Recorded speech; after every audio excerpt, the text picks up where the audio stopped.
तो Huygens principal की ही next आपके पास ये वीडियो है और इसमें हम लोग क्या करेंगे, हाइजन प्रिंसिपल के एप्लीकेशंस के बारे में बात करेंगे। और इसकी दो एप्लीकेशंस है, एक है लॉ ऑफ रिफ्लेक्शन जो हाइजन प्रिंसिपल के बेस पर प्रूव किया जाता है, और दूसरा है लॉ ऑफ रिफ्लेक्शन जिसे हाइजन प्रिंसिपल के बेस पर हम प्रूव करते हैं। इन दोनों डेरिवेशंस में से कोई एक डेरिवेशन कंफर्म आपका बोर्ड एग्जामिनेशन में आता है, अल्टरनेट ईयर्स में आता है, आप चेक कर सकते हैं उसे सीबीएसई और आईएससी दोनों के एग्जामिनेशन पेपर में। ठीक है, तो स्टार्ट करते हैं हम लोग हाइगन्स प्रिंसिपल का क्या कहते हैं, पहला डेरिवेशन लॉ ऑफ रिफ्लेक्शन का। ठीक है, तो how to prove law of reflection from Huygens principle. तो लॉ ऑफ रिफ्लेक्शन के लिए हम क्या ले लेंगे, लॉ ऑफ रिफ्लेक्शन, इसके लिए आपको कंसीडर करना पड़ेगा एक रिफ्लेक्टिंग सरफेस एस डैश, ये रिफ्लेक्टिंग सरफेस है, लाइक कोई मिरर ले लेते हैं और कंसीडर कर लेते हैं ए बी एक वेव फ्रंट है, और कैसी वेव फ्रंट है, प्लेन वेव फ्रंट है जो वी स्पीड के साथ ट्रेवल कर रही है। ओके, और ए पॉइंट पर इंसिडेंट होती है रिफ्लेक्टिंग सरफेस पर।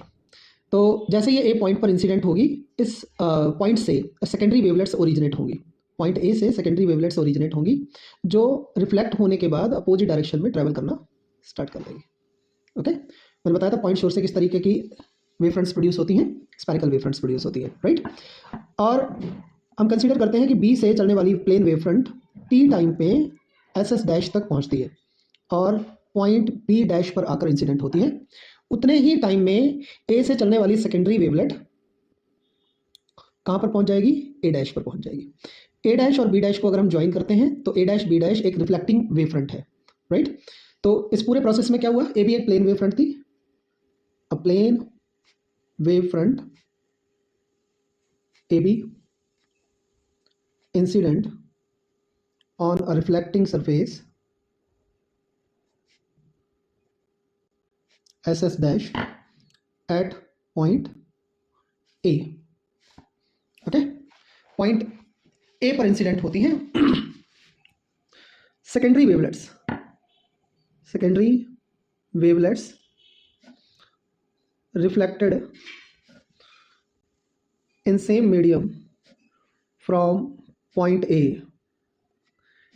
and reach to A dash in time t। ये हमने कंसीडर किया कि t टाइम में सेकेंडरी वेवलेट्स जो A से प्रोड्यूस हुई हैं वो कहाँ तक पहुँच जाती हैं, A डैश तक पहुँच जाती हैं। In same time wave front from B reach to SS dash at point B dash। Okay, therefore A dash B dash is a reflected wave front। ठीक है, A dash B dash आपकी क्या है, reflected wave front है। अब हमें क्या कर लेना है, एंगल ऑफ इंसिडेंस और एंगल ऑफ रिफ्लेक्शन ले लेना है। किसका एंगल ऑफ इंसिडेंस आप लोगे, तो A B S S dash के साथ एक एंगल फॉर्म कर रही है, ए बी कितना एंगल फॉर्म कर रही है, एंगल ऑफ इंसिडेंस आई, और जो ए डैश बी डैश है वो भी एस एस डैश के साथ एक एंगल फॉर्म कर रही है, that is angle of reflection R. Okay, तो आपको क्या करना है, टी टाइम में ए से चलने वाली वेव फ्रंट ए डैश तक पहुंच गई थी और बी से चलने वाली वेव फ्रंट बी डैश तक पहुंच गई थी। ए डैश बी डैश आपके पास क्या है, ये एक रिफ्लेक्टेड वेव फ्रंट है।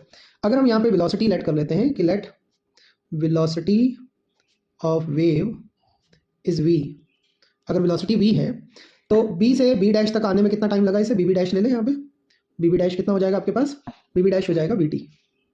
ओके, ऐसे ही ए से ए डैश तक जाने में भी उतना ही टाइम लगा, तो ए डैश भी क्या हो जाएगा, वी टी। मैंने कहा था secondary wavelets travelling in the same medium with the speed of original wave, जो आपका हाइगन्स प्रिंसिपल है। ओके, तो हाइगन्स प्रिंसिपल के अकॉर्डिंगली हम लोगों ने सेकेंडरी वेवलेट की वेलोसिटी को भी ओरिजिनल वेव की वेलोसिटी के इक्वल लिया है, राइट। अब हम क्या कर लेते हैं, ये जो दोनों ट्राइंगल आपको यहाँ पे दिखाई दे रहे हैं, एक तो ए बी बी डैश और एक ए डैश बी डैश, ये दोनों ट्राइंगल कैसे ट्राइंगल है, राइट एंगल ट्राइंगल है। तो इन दोनों ट्राइंगल से हमें सिर्फ इतना प्रूव करना है, law of reflection. Law of reflection क्या होता है, angle I is equal to angle R, तो angle I is equal to angle R हमें प्रूव करना है। ओके, तो यहाँ पे क्या करेंगे, हम A B B dash triangle ले लेंगे, in triangle A B B dash.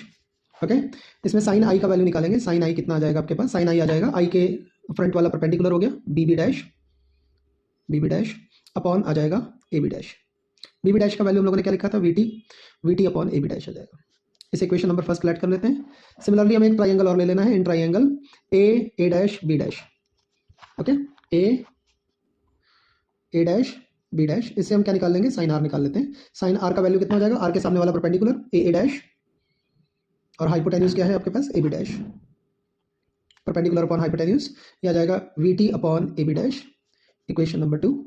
अगर आप चेक करो तो साइन आई का वैल्यू भी V T upon A B dash है, साइन आर का वैल्यू भी V T upon A B dash है। कंपेयर कर देंगे इक्वेशंस को, comparing equation 1 and 2, sine I is equal to sine R आ जाएगा, जो किसके इक्वल है, V T upon A B dash के इक्वल है। तो हम कह सकते हैं कि I is equal to R है, and this is law of reflection on the basis of Huygens principle, right.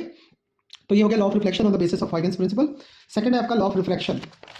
अच्छा, बुक में एक फिगर दिया होता है, उसमें रेज भी बनी होती है, तो आप रेज भी बना लीजिएगा, ओके। अब मैंने जस्ट कि तुम्हें समझ में आ जाए अच्छे से, तो मैंने सिर्फ वेव फ्रंट्स को लिया है यहाँ पे, ओके। तो यहाँ पे हम ले लेते हैं law of reflection, law of refraction. Law of reflection में कौन सा लॉ है हमारे पास, स्नेल्स लॉ है। स्नेल्स लॉ क्या कहता है कि ratio of sine of angle of incidence to the sine of angle of reflection is equal to constant, and this constant is reflective index of second medium with respect to first medium. तो इसके लिए हम क्या करते हैं, दो mediums लेते हैं। एक हमारे पास एस एस डैश एक इंटरफेस है, ये एक इंटरफेस है जो दो मीडियम को सेपरेट कर रहा है। यहाँ पे ले लेते हैं रेयरर मीडियम, ओके, यहाँ पे ले लेते हैं denser medium, okay. Rarer medium जिसका रिफ्रैक्टिव इंडेक्स आप n1 ले लो, डेंसर मीडियम जिसका रिफ्रैक्टिव इंडेक्स आप n2 ले लो।